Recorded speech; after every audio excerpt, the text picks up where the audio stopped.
Imagine a man who didn't just steal your money. He stole your future. Your retirement, your kids' college fund, the house you were saving for. He took it all with a smile and a handshake, promising you the world. This is the story of how a group of ordinary people, with their lives in ruins, fought back not with a criminal trial, but with a civil lawsuit. And they won. His name was Robert Vance. To the world, he was a charismatic financial advisor with a flawless track record. He drove a Ferrari, lived in a mansion, and his clients were doctors, teachers, small business owners, people who trusted him with their life's work. He was a pillar of the community. And it was all a lie. For over a decade, Vance ran a classic Ponzi scheme. He'd use new investors' money to pay fake returns to old ones, creating the illusion of success. He forged statements, fabricated trades, and told elaborate stories about exclusive offshore funds. People reinvested, they told their friends. The scheme grew. And then, as they always do, it collapsed.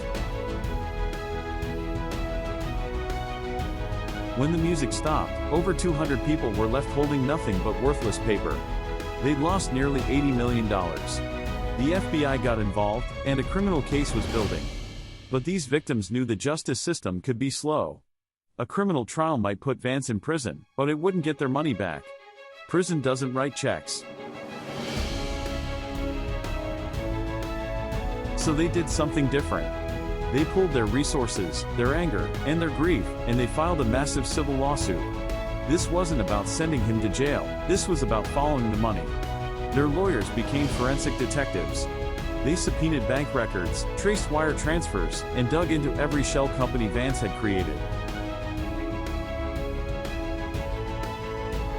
And what they found was staggering. The money wasn't just gone. It had been moved. Hidden. Vance had bought property in his brother's name. He'd sent millions to an account in the Cayman Islands. He'd purchased vintage cars, rare artwork, a private jet share, all while his clients were losing their homes. The civil case gave them powers the criminal case didn't. They could freeze his assets immediately. They could force his family members to testify about where the money went. They could go after anyone who had helped him or knowingly benefited from the fraud.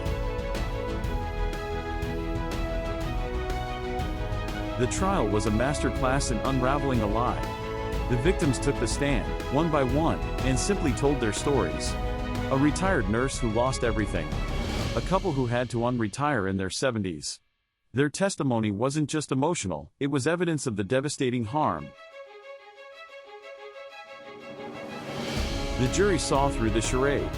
They found Vance liable for fraud, breach of fiduciary duty, and racketeering. They awarded the plaintiffs a judgment for every cent they lost, plus punitive damages meant to punish him so thoroughly he'd never do it again. But here's the real victory: because they acted fast in civil court, they had already located and frozen millions of his assets. The judgment wasn't just a piece of paper. It was a key. It allowed a court-appointed receiver to start clawing back the money, selling the mansion, the Ferrari, the artwork, and returning it, dollar by dollar, to the people who earned it. Robert Vance eventually went to prison on criminal charges too. But for his victims, the real justice was written in a civil court ledger. It was the sound of a check being signed. It was proof that even when someone tries to vanish with your future, you can build a map from the ashes and find your way back.